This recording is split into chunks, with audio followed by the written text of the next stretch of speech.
MCQ हमारे पास 14 है. A sample of the 100 employees of an entity had the mean weight of the 170 pounds with a standard deviation 5. Standard deviation हमारे पास 5 है. Which of the following sample size will result in a confidence interval of the mean? Mean हमारे पास कितना है? 1 है. Pound for this data at the 90% confidence interval. Confidence interval हमारे पास 90% है. Standard deviation हमारे पास 5 है.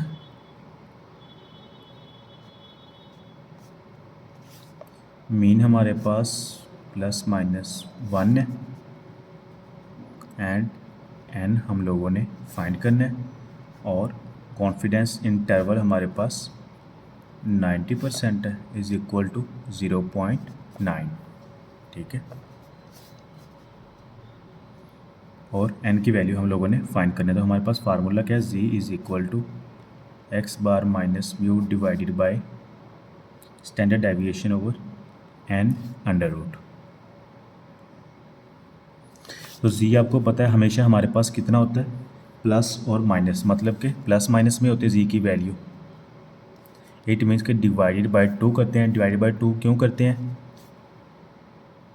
बिकॉज ये 2 टेल्ड है. ठीक है, एक प्लस की तरफ आएगा और एक माइनस की तरफ आएगा. ये आ जाएगा 0.45. 0.45 की टेबल पे वैल्यू चेक कर लेते हैं. ये 0.4495 और 0.4505 इन दोनों के सेंटर पे आ रहा है 0.45. इस वजह से इस अगर लाइन को देखा जाए तो ये हमारा 1.6 इसके ऊपर 4 एंड 5 1.645 हमारी टेबल वैल्यू आ जाएगी. 1.645 इज इक्वल टू एक्स बार हमारे पास कितना प्लस माइनस 1 लिख लेते हो. स्टैंडर्ड डेविएशन हमारे पास कितना है? 5 divided by n under root. N हम लोगों ने फाइंड करना है. ठीक है, सेम वैल्यूज हम कैलकुलेटर पे पुट कर देते हैं या इसे थोड़ा सा हम रीअरेंज कर लेते हैं. वो किस तरह होगा ये देखें. ये एक्सचेंज कर लेते हैं. 5 over n under root is equal to 1 over 1.65. ठीक है, ये राउंड ऑफ करके कर लिया. एंड देन ये एन को इस तरफ ले जाते हैं और 1.565 को इस तरफ. 5 multiply 1.65 is equal to n under root और ये एक इनके नीचे आ जाएगा. ठीक है, अब इस अंडर रूट को ख़त्म करने के लिए हम इसका स्क्वायर लेते हैं और इसका स्क्वायर लेते हैं on both sides. And then n is equal to ये हमारे पास आ गया 68.06. N is equal to 68. यही हमारा आंसर होगा. नेक्स्ट MCQs देखें. MCQs नंबर 15 है. Which of the following statement is correct about the sampling distribution? First statement, the mean of the sampling distribution is same as the mean of the population. तो ये मैं पहले भी explain कर चुका हूँ. Mean of the sampling distribution is same as the mean of the population. Mean of sampling distribution को हम किससे डिनोट करते हैं? Mu x bar is same as the mean of the population. Mean of population को हम mu से denote करते हैं. तो ये दोनों सेम है, बराबर है. ठीक है, तो मीन्स किसकी पहली स्टेटमेंट करेक्ट होगी. दूसरी स्टेटमेंट क्या है? Sampling distribution symmetrical. Sampling distribution is symmetrical about it's mean. Symmetric का क्या मतलब होता है? सिमेट्रिक का मतलब तो दोनों तरफ से बराबर. तो अबाउट इट्स मीन ये कुछ इस तरह से हम ड्रा करते हैं. ठीक है, तो यहाँ पे हमारा मीन होता है. तो मीन्स की दोनों तरफ से देखें ये डिस्टेंस इक्वल है. ठीक है, तो इट मीन्स कि सैम्पलिंग डिस्ट्रीब्यूशन में जो हमारा सैम्पलिंग डिस्ट्रीब्यूशन में इस सिमेट्रिकल अबाउट इट्स मीन अपने मीन से दोनों तरफ से बराबर है, सिमेट्रिक है. तो इट मीन्स कि दूसरी स्टेटमेंट भी इसकी करेक्ट होगी. तो both statements are correct. MCQs number 16 देखें. Which of the following statement as regards to the normal distribution is correct? Normal distribution के लिहाज से कौन सी स्टेटमेंट करेक्ट है?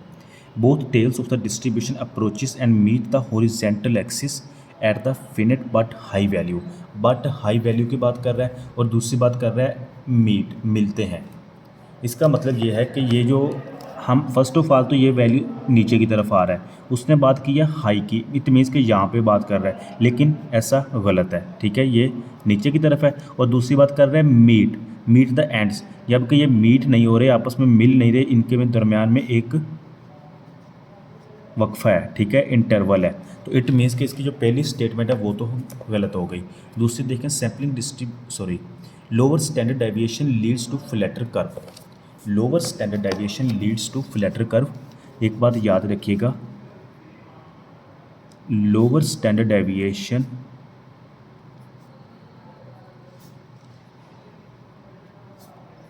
Leeds to steeper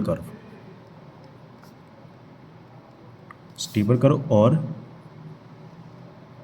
larger standard deviation leads to flatter curve. ठीक है, ये देखें जैसी भी बनी है। खैर, अगर स्टैंडर्ड डेविएशन कम होगा, ठीक है, स्टैंडर्ड डेविएशन कम होगा तो ये जो कर्व है ये ऊंची बनेगी। अगर स्टैंडर्ड डेविएशन लार्जर होगा तो ये जो कर्व है ये फ्लैटर मतलब कि चौड़ाई के लिहाज से ज़्यादा होगी। तो इसने बात क्या की है, इसने बताया है कि lower standard deviation leads to flatter curve, जो कि बिल्कुल गलत है। लोअर स्टैंडर्ड डेविएशन नहीं बल्कि large standard deviation leads to flatter curve होता है। तो दूसरी स्टेटमेंट भी इसकी गलत है। तो both statements are not correct. MCQs number से 17 देखें। In a consignment of the 25 auto batteries है हमारे पास। 3 आर द डिफेक्टिव, जिसमें से 3 बैटरीज डिफेक्टिव है।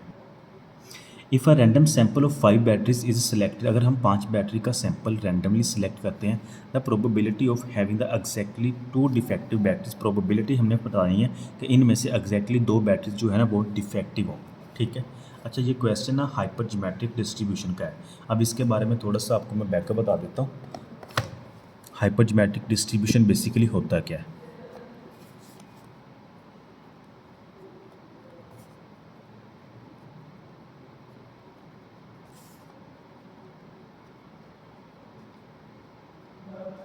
हाइपर ज्योमेट्रिक डिस्ट्रीब्यूशन का हमारे पास जो फार्मूला है ना, वो probability of x is equal to C over सी,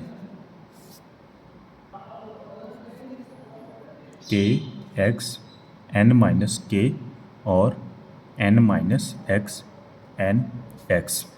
ठीक है, के कहते हैं प्रोबेबिलिटी ऑफ सक्सेस को, एन कहते हैं टोटल जो पॉपुलेशन साइज होता है, और एन सैम्पल साइज को कहते हैं, और एक्स जो हम लोगों ने फाइंड करना है। Probability of x is equal to 2। अब ये यूज़ कब होता है, हाइपर ज्योमेट्रिक की प्रॉपर्टीज़ क्या है। हाइपर ज्योमेट्रिक का फार्मूला तब यूज़ होता है जब विदाउट रिप्लेसमेंट हो,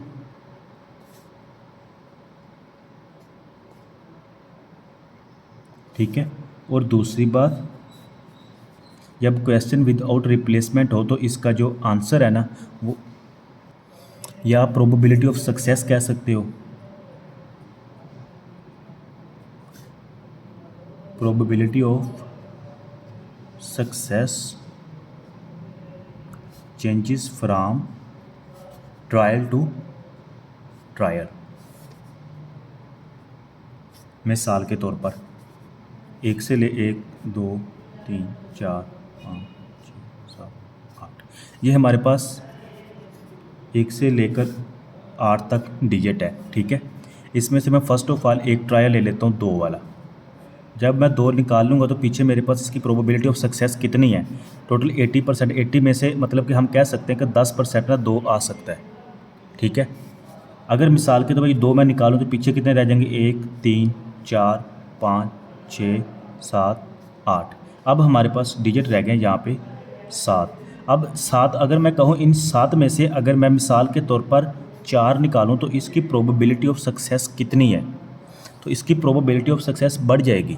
ठीक है, ये 80% में से ये 8 हिस्से थे, इनमें से हर एक के 10% थे। अब हमारे पास हिस्से 7 है और 80% में से 7 डिजिट निकालेंगे तो कितना, बल्कि 10 से ज़्यादा बन जाएगा। तो probability of success changes from trial to trial. अगर मिसाल के तौर पर अब यहाँ पे देखें, अगर डिजिट 4 आ जाते हैं, 1 4 5 7, अब इसमें से प्रोबेबिलिटी ऑफ सक्सेस बतानी है 80% में से। अगर मिसाल के तौर पर मैं 4 डिजिट लेता हूँ तो इसकी प्रोबेबिलिटी ऑफ सक्सेस कितनी है, 20% है। तो changes from trial to trial.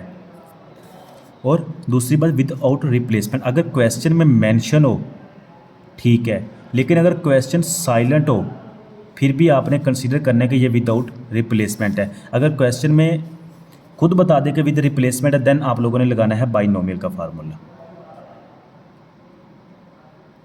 ठीक है, चलें क्वेश्चन को सॉल्व करते हैं। टोटल 25 बैटरी थे जिसमें से 3 डिफेक्टिव हैं। टोटल हमारे पास कितनी है 25 बैटरीज हैं, जिसमें से डिफेक्टिव कितनी है 3। अगर 3 डिफेक्टिव है तो अनडिफेक्टिव कितनी होगी 25 माइनस 3 22 बैटरीज अनडिफेक्टिव होंगी। ठीक है। इफ़ 5 बैटरीज आर सेलेक्टेड, अगर हम 5 बैटरीज सेलेक्ट करते हैं तो प्रोबेबिलिटी बतानी है कि having exactly 2 batteries will be defective. Total हम कितनी बैटरी सेलेक्ट करते हैं 5, जिसमें से वो बता रहा है कि 2 बैटरीज हमारी डिफेक्टिव होनी चाहिए। अगर 2 डिफेक्टिव होगी तो अनडिफेक्टिव कितनी होंगी 3 बैटरीज होंगी। ठीक है। तो हमारे पास फार्मूला कौन सा है बाइनोमियल का, probability of x is equal to 2 is equal to 3 combination 2 multiply 22 combination 3 divided by 25 combination 5 is equal to, calculator पे पुट करते हैं, 3 कम्बिनेशन 2 मल्टीप्लाई 25 कम्बिनेशन, तो ये हमारे पास आंसर आ गया 0.1298 0.1298